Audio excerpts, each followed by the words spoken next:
And I think that Kwame is the type of leader that we need right now because I feel like he's learned a lot from his mistakes.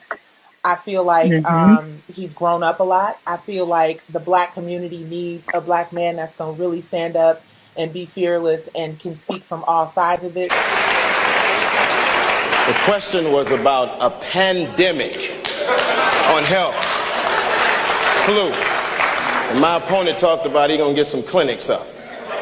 Listen, Detroit, I want you to listen closely to this debate because you can lob all these things, but you have to have people that actually have done things in office. And Venus and Serena Williams are younger than me, but I can't beat him in tennis. He's going to continue to say he's older than me, so he knows more.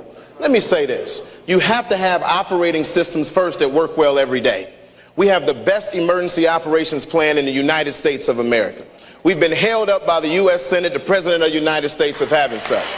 We also have made a major investment, Mr. Wu, we've made a major investment in our CAD system, computer-aided dispatch, in our 911 system, in our 800 megahertz radios, so all of our systems now can talk to each other. Health department, fire, DPW, because if there's a pandemic, we have to also have an evacuation plan. We have to have a quarantine plan. We also have to move very aggressively to make sure that our least of these, our children and our seniors, are provided with water, are provided with medicine. We also have to know what kind of vaccine stock we have now. And in our health department, we have one of the best labs in the United States of America that we've stocked to be able to answer this situation. None of this was happening when Mr. Hendricks was in office, and he can't speak to it because he doesn't know about it.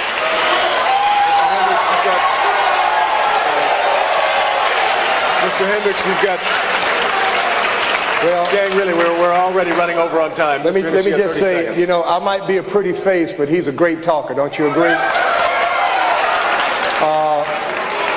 And you're right. Venus and Serena, they are better tennis players, but that's a game, and this is not a game. This is serious business. And a pandemic is going to take have national significance. I'm trying to be the mayor of Detroit, not the president of the United States, not the governor of the state of Michigan, but the president of the United States on a pandemic level would be dealing with that issue. That's the difference between my opponent and I. I understand that the most strategic political position, the most important one in the United States of America, is the mayor of Detroit. We're on an international waterway. We're in a global position, and you have to think like the governor. You have to think like the president. And it's not that I can give a good speech. It's that I'm more educated. I've studied more. I have a law degree. And all of these things about good speeches, it dumbs the electorate down, and that's exactly how we got George W. Bush. Be careful.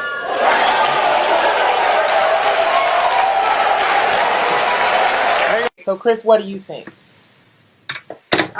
For me, it's a little more personal because he's a personal friend. So even aside from just being a community leader, I want him to be home with his mother, his children, his family. So for me, it's extremely personal. And I, like I said earlier, feel like the 28 years is a criminal sentence, you know, to do that. But on the side of that, Kwame's always been a leader. I mean, we've all made horrible choices and mistakes in our lives that have ended us up in different places. Everybody's somewhere different, right? And again, like I said, this is not about a guilt or innocence thing for him. What I do know of him and his family is that when Kwame comes home, he's committed to helping those brothers who are incarcerated, who do have excessive sentences, who do need a role model to say, you don't have to go this way, brother, right? You can go this way.